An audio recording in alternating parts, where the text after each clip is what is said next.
Nako, -3 na tumataginting ang pagsadsad ng trust rating ni Pangulong Marcos Jr. Ibig sabihin, kung -3, so talagang wala na pong naniniwala sa Pangulo.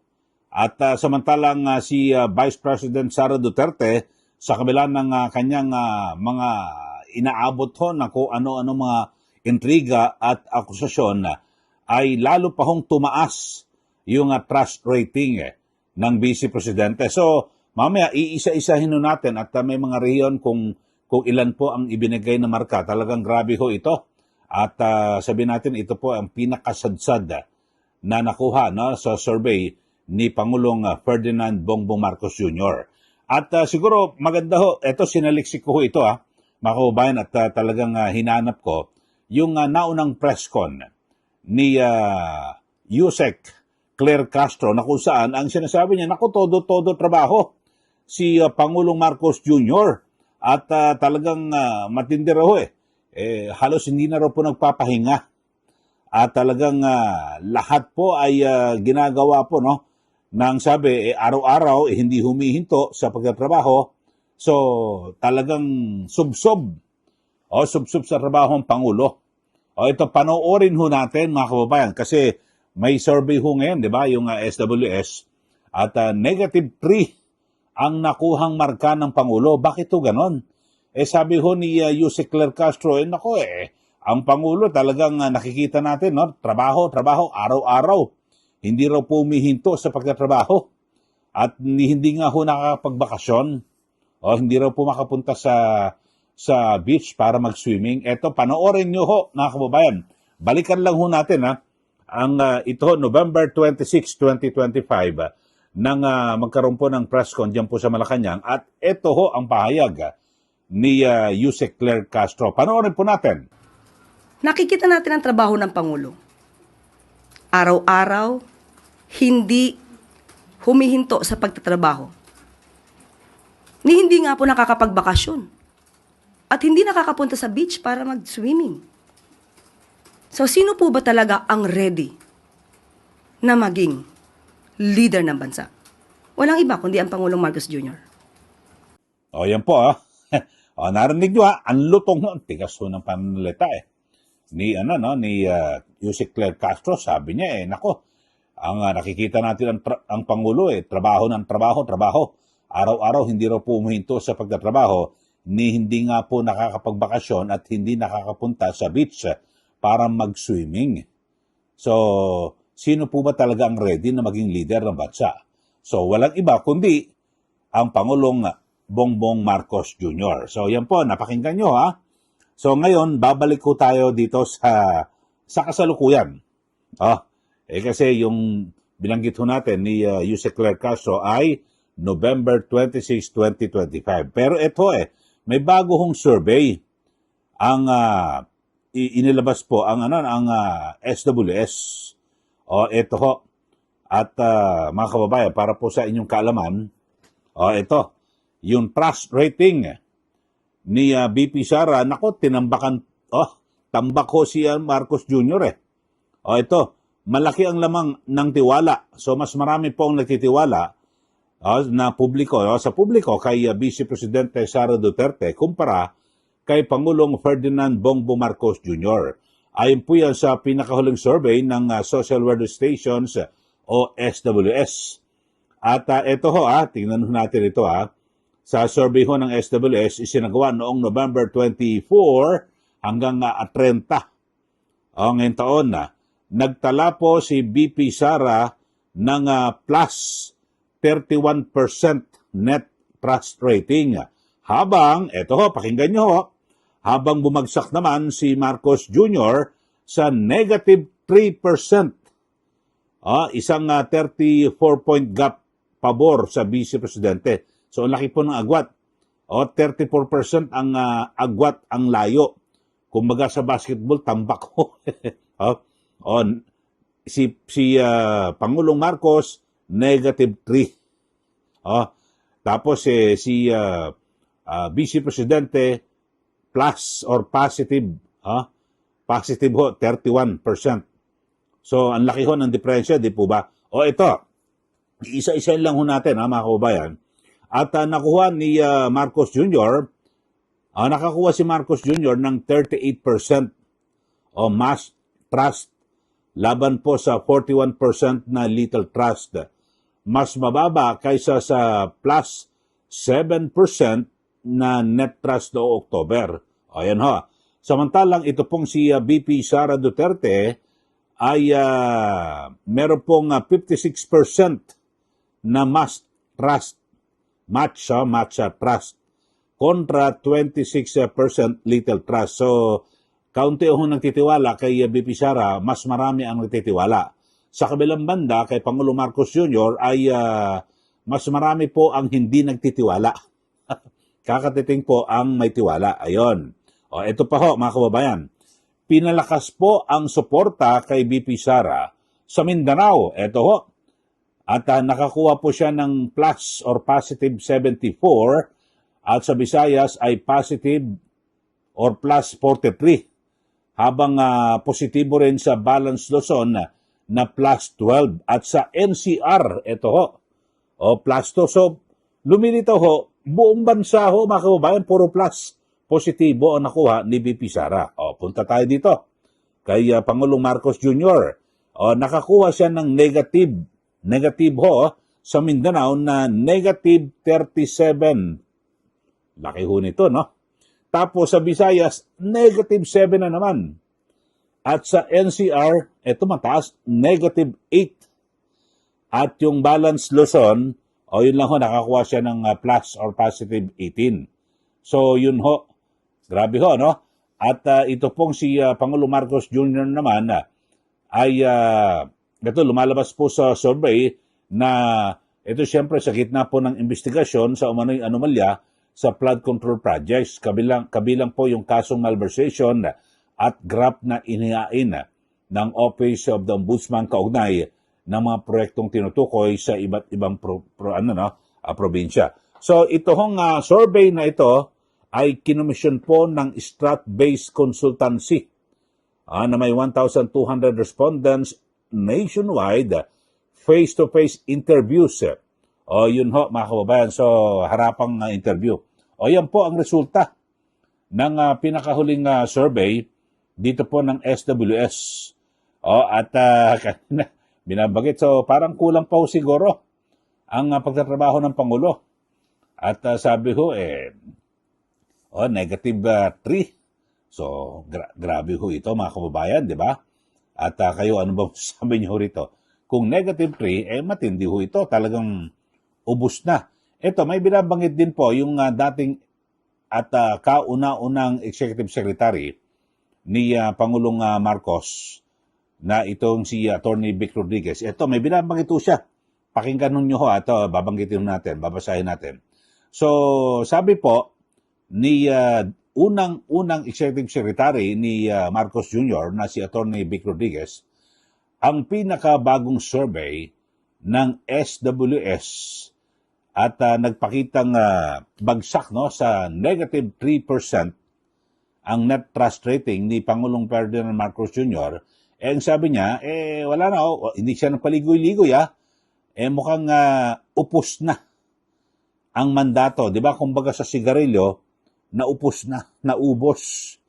Naubos na raw po ang mandato ni Pangulong Marcos Jr. At ayon po kay Atty. Vic Rodriguez, na kanyang dati at kauna-unang executive secretary, hindi na simpleng numero sa survey, kundi malinaw na refleksyon daw ito o sumasalamin sa sentimiento ng taong bayan laban po sa kasalukuyang administrasyon. So, yun po, ang pinakabagong survey, negatibo na, trust rating ni BBM, so negative 3. Yun po, sabi po ni Atty. Rodriguez, malinaw na wala ng puwang para sa pagdududa ang mensahe ng publiko. Ayun. So, wala na po. Kumbaga sa naubos na raw po ang mandato, parang wala na po. Mayorya na hindi na po naniniwala at nagtitiwala kay Pangulong Marcos Jr.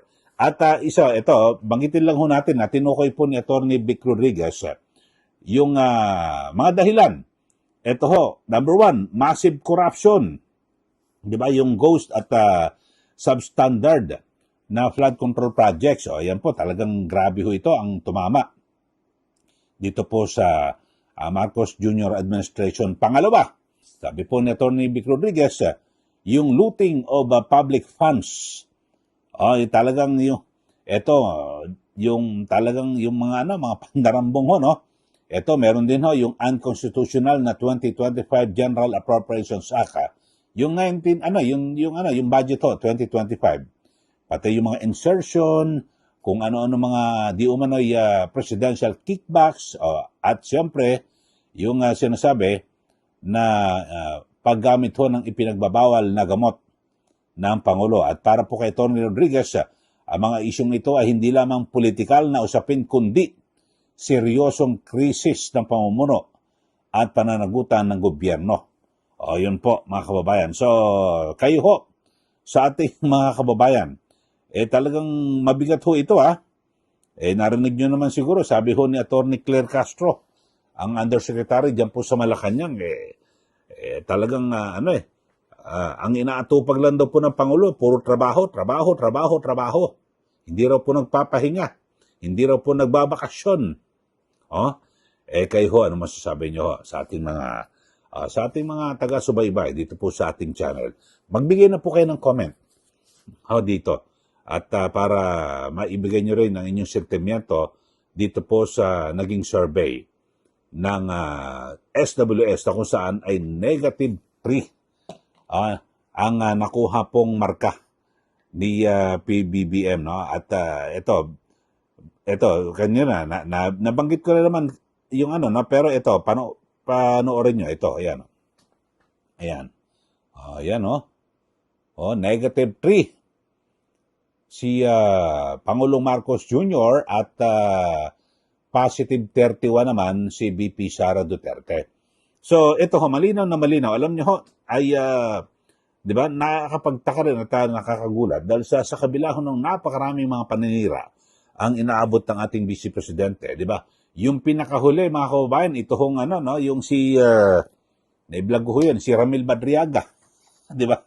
Na sinasabi, nagpakilalang bagman daw siya ng Vice Presidente at malapit daw siya, may kaugnayan.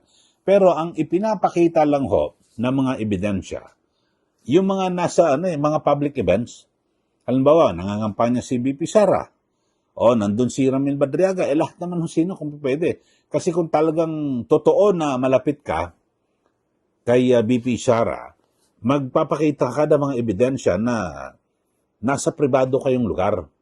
O halimbawa ay mismong sa bahay, sa loob ng bahay ni dating Pangulong Duterte o sa bahay ni VP Sara Duterte, kumakain kayo, nag-uusap ng seryoso. Yun siguro pwede pang paniwalaan na talagang meron kang relasyon o talagang malapit kayo sa isa't isa. Bakit ho? Kasi 'di ba, tayo naman ho 'di ba, kung malapit mong kaibigan, patutuloyin mo sa bahay mo, 'di ba? At patatambayan mo para doon kayo mag-usap kasi may tiwala ka, di po ba? So, yun ho. Pero wala po nakikita. Ang ipinapalabas lang ho ng kanyang abogado, yung si Atty. Raymond Palad na dapat humadisbar dahil sa pagsisinungaling.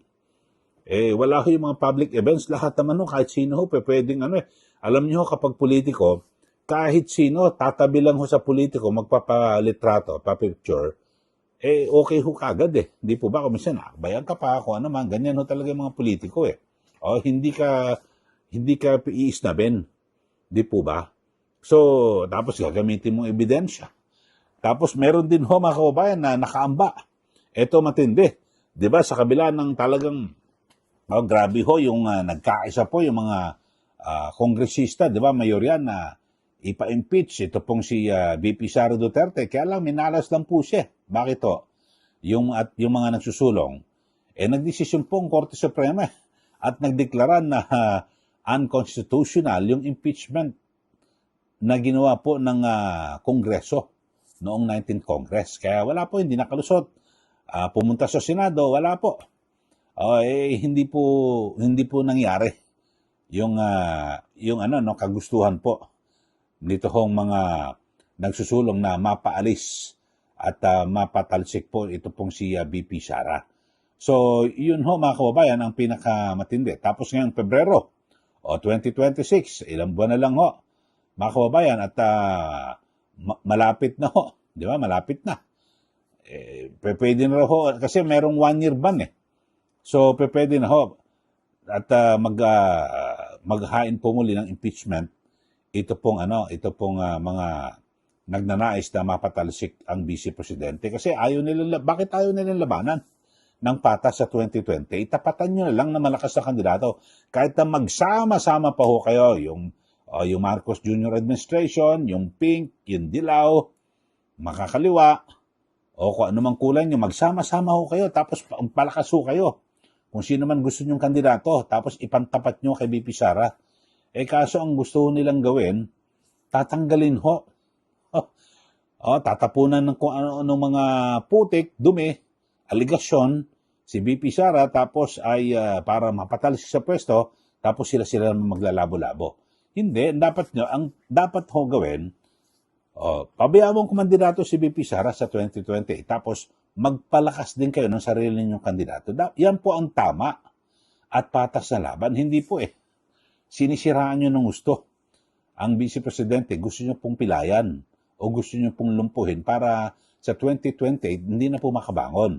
So, yun po. Talagang ako nagtataka ho ako mga kababayan kasi meron akong impormasyon dito po kay Pangulong Marcos Jr. May mga report, may mga nagbubulong sa akin na may consultant po ito na dayuhan foreigner. At ang sabi, David Bluestone.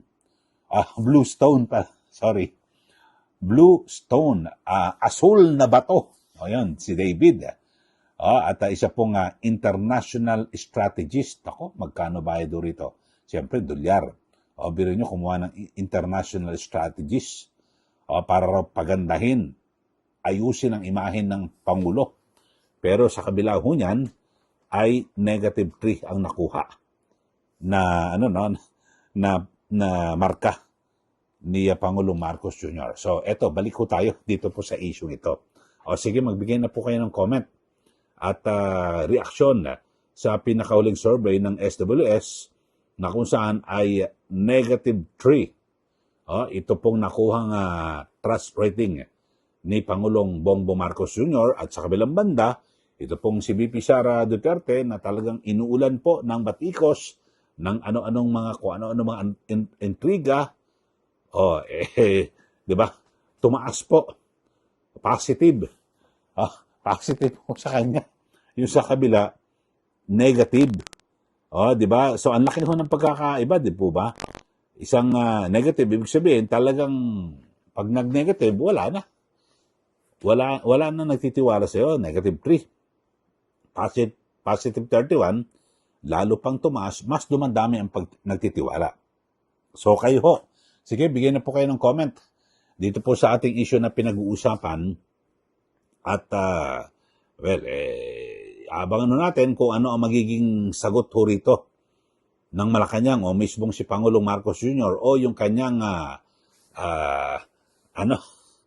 attack dog ba? Hindi, di tawag attack dog. PCO Undersecretary na si Claire Castro na nagsabi na hindi raw po nagpapahinga ang Pangulo, trabaho ng trabaho, talagang wala hong ibang inaatupag, hindi po nagbabakasyon, talagang, di ba, nagpaparinig pa na sa iba raw dyan, biyahe raw po ng biyahe, nakakapagpunta pa sa beach ang Pangulo, hindi raw po makapag-swimming. So, abangan natin kung ano ang kanilang reaction. Ewan ko lang kung meron pang mukhang maiharap itong si Claire Castro. Pero kung matigas yung kanyang mukha, sasagot yan ng baka, ewan ko kung ano kaya sasagot niya rito. -3. Tapos positive 31 kay BP Sara. Sige, kayo magbigay na po kayo ng comment at sa mga bago lang po sa ating channel, subscribe na po kayo. At huwag niyo pong kalimutan na i-like at i-share ito pong ating channel para kayo po'y lagi updated dito po sa ating palatuntunan. Muli, maraming salamat. Ako po si Eli Soludar at siyempre, lagi ho kayong subaybay dito po sa ating channel. Maraming salamat. Magandang araw.